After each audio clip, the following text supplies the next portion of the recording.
teman-teman, perkenalkan nama aku Takia Mafhaza dari Prodi Teknik Elektro. Perkenalkan, nama saya Akil Fahri, jurusan Agribisnis. Hai semua, perkenalkan nama saya Siti Sairatul Jannah dari Prodi Teknik Elektro. Nama saya Muhammad Nafal Islami, Prodi Teknik Geofisika. Aku Muhammad Lutfi, Teknik Elektro. Gaya hidup mewah pejabat Bupati Bombana, Burhanuddin bersama istrinya, Fatmawati Kasim Marewa, menjadi perhatian publik. Gaya hidup pejabat publik ini terlihat dari unggahan media sosial milik @putra hedonis, mulai dari koleksi tas branded yang nilainya mencapai ratusan juta rupiah. Warga menyesalkan pamer kekayaan ini di tengah masyarakat butuh kinerja yang dapat membangun daerah Bombana. PJ Bupati Bombana terakhir melaporkan harta kekayaannya tahun 2021 yang hanya 1,2 miliar rupiah saja dan terdiri dari tanah dan bangunan serta kendaraan pribadi lainnya. Dari Kabupaten Bombana, Sulawesi Tenggara, Febriano Tameng, iNews melaporkan. Hedonisme adalah pandangan hidup yang mengutamakan pencarian kesenangan pribadi sebagai tujuan utama, menghindari penderitaan dan berfokus pada kepuasan diri melalui aktivitas mewah dan konsumtif. Sementara itu, flexing adalah perilaku memamerkan kekayaan atau gaya hidup mewah secara terbuka, seringkali melalui media sosial. Fenomena ini terjadi karena adanya tekanan sosial untuk menunjukkan status sosial tinggi, kurangnya pengawasan terhadap perilaku pejabat, dan lemahnya penegakan kode etik.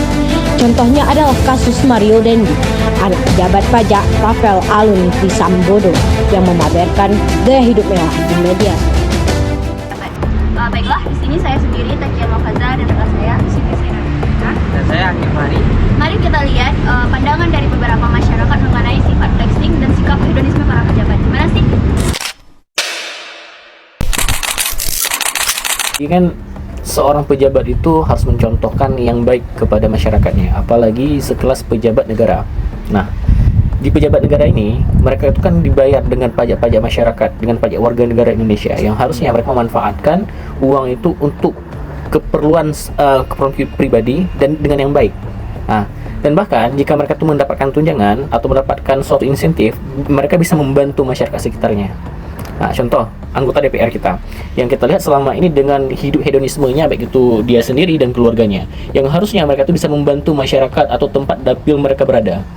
Nah, jadi di kalangan masyarakat menengah ke bawah, mereka akan beranggapan, nah, kita memilih seorang wakil kita ini, wakil rakyat kita ini, untuk bisa memperjuangkan aspirasi kita di parlemen sana. Nah, dengan uang apa yang sudah didapatkan dari masyarakat ini, bisa kembali ke masyarakat lagi. Dengan aspirasi itulah masyarakat bisa merasakan dampaknya yang lebih bagus.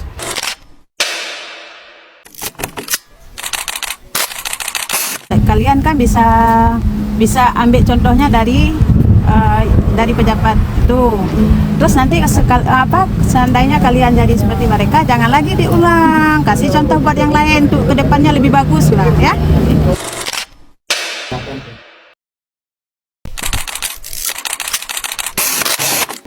Kalau bisa hiduplah dengan kriteria apa adanya.